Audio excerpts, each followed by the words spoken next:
I'm Tracy, and when I was 13, my mom got pregnant. I was an only child, so I was very excited. But when my dad found out, he went nuts. He started throwing things everywhere and yelling at my mother. I thought he was going crazy, but then I heard him shouting that the baby wasn't his. My dad had a vasectomy after I was born, so that only meant one thing. Mom had cheated on him. Dad stormed into my parents' bedroom and started throwing things into a bag. He called out for me, but I was too afraid to go see him. He was so angry. When I didn't answer, he came into my room to talk to me. He said he wanted me to go with him, but I couldn't stay with someone who behaved like that. I said I was staying with Mom because she'd need help with the baby. Dad got really upset. He started crying and saying if I loved him, I'd take his side and stay with him, not take the side of someone who stabbed him in the back. I felt really uncomfortable. I was just a kid. How could I make that choice? Dad threatened that if I didn't go with him, that would be it. He'd cut all contact with me. I just sat there shaking my head, too upset to speak. His last words to me were, "I can't believe you chose to stay with that snake." I was in floods of tears as I watched him leave. I never saw him again. I went with my mother to all her doctor appointments, and I was there for her first scan. That's when we got a huge shock. Mom wasn't just pregnant. She was having triplets. I had no idea who the father of the babies was. Mom refused to talk about him. She just said she made a mistake and the guy didn't even know she was pregnant. Her pregnancy was rough. It's hard when you're having triplets. When Mom went into labor, she was forced to have an emergency C-section. She lost so much blood, she almost died. I felt so helpless. All I could do was sit in the waiting room crying as medics rushed past to help my mom. One of the nurses tried to make me feel better, but nothing she could say could make me stop worrying. I couldn't lose her. She was all I had. When they finally let me visit, she looked so pale and tired. But my 3 baby brothers were gorgeous. The second I held one of them in my arms, I was in love. Mom said, "Promise me that if anything ever happens to me, you'll look after your brothers." "You're being silly," I said. "Nothing's gonna happen to you." But I could tell it was important to my mom, so I promised I'd always be there for my brothers. Mom let me pick out names, and I called them Caleb, Christopher, and Conrad. After my brothers were born, life was hard. Mom suffered postnatal depression, which made it hard for her to look after the baby, so I did everything for them. Caleb's first word was Mom, but he said it to me. I tried to tell him I wasn't his mom, I was his sister, but he wouldn't stop calling me Mom, and soon all my brothers called me Mom as well. Mom wasn't too happy, but I have to say it was really cute. Even though I took care of my brothers, I still got good grades. When I was old enough, I applied to Harvard and got accepted. I was so happy. But I remembered that Mom and my brothers needed me, so I decided to go to community college instead. When Mom found out about it, she burst into tears. She didn't want me to give up my dreams because of her mistake, so I agreed to go to Harvard. But then there was a bigger obstacle. When my brothers realized I was leaving, they didn't take it very well. Caleb told me he was going to hold on to me forever, so I couldn't leave. So I suggested they all move to Massachusetts with me. We got an apartment near campus, so it was easy for me to get to classes. It was a whole new start for all of us. Mom was happier and she started taking care of us again. But one day, I was called out of class. When I went to the dean's office, there were 2 policemen waiting. They told me my mom had had a heart attack. She was in the hospital, but it wasn't looking good. I couldn't believe it. We were supposed to be building a new life together, not ending it. The police took me to the hospital where my mom was on life support. My brothers were already there, and I told them everything would be okay. But I don't think they believed me. I'm not religious, but I spent the next day and night praying. I'd do anything as long as Mom lived. I couldn't lose her. Mom didn't survive. That was the worst day of my life.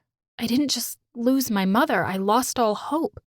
What was the point of doing anything when you can lose it all in the blink of an eye? I wanted to take my brothers home with me, but it wasn't going to be easy. CPS said they should be in foster care. I said no way. We'd lost our mom. We couldn't lose each other. They said it was too much for someone my age to look after triplets, but I'd been taking care of them since they were born. Couldn't they see I knew what I was doing? I had to go to court, but eventually I was awarded full custody of the boys. I was their sister and their mom. Of course, I had to drop out of college. There was no way I could study and be there for my brothers. Family was more important than a college degree, even from Harvard. Mom had an insurance policy which was enough to keep us going for a while, but it wasn't going to last forever. I needed to find a job. But then one of my friends from Harvard called me. She said she worked for a freelance writing company and she wondered whether I was interested in writing for them. That's how I started my freelance career. I made enough money to pay the bills and I could stay home with my brothers instead of having to pay for childcare. For the next few years, we were a happy family. But one morning, I woke up feeling wiped out, like I hadn't slept. I was used to being tired all the time, but this was something else. It was hard getting out of bed, but I had to make sure my brothers got to school. As I made their breakfast, suddenly I was hit with a massive headache. "Are you okay?" asked Conrad. "I'm fine," I said, popping a couple painkillers, but they didn't help. In fact, my headache got worse and my vision went all blurry. Suddenly I collapsed. My head felt like it was split in two. I was in so much pain I thought I was going to die. Everything went black. I couldn't see. "Conrad, Christopher, Caleb," I shouted. "I need to go to the emergency room." I wanted to be strong for my brothers, but I was in agony. I couldn't see a thing as they helped me down the stairs to get a cab. Halfway down, I collapsed. They couldn't hold on to me, and I fell down the last few stairs. I was lucky not to break my neck. I was screaming in pain all the way to the hospital. My brothers were panicking, yelling at the driver to go faster. We rushed to the emergency room, and as soon as they saw me, they got me to an examination room. The doctor told me I had something called giant cell arteritis. It's when the arteries which support the optic nerve in the eye become inflamed, blocking the nerve so it can't get enough blood. "There's a cure, right?" I said. "You can give me a pill or something." "I'm sorry," the doctor said. "There's no cure. You're permanently blind." I felt like my world shattered into a million pieces. I couldn't be blind. I had to look after my brothers. I begged the doctor to do something. There had to be a cure. There just had to be. But the doctor said there was nothing he could do. My brothers came to visit me. Conrad said they brought me flowers so the smell would cheer me up, but it made me miserable. What's the point of smelling flowers you can't see? CPS put the triplets into foster care, but they couldn't find a family to take all three of them, so they were placed with separate families. It broke my heart to think of them all alone without me, to help them with their homework or talk through their problems. But what could I do? I was blind and useless. I thought things couldn't get any worse. I was wrong. The doctors did a lot of tests on me when I lost my sight. They told me the reason I'd been so tired was because I had leukemia. If I didn't start treatment right away, I would be dead in 6 months. Of course I started treatment, but it was so stressful. All I could think about was how I was going to look after my brothers when I was out of the hospital.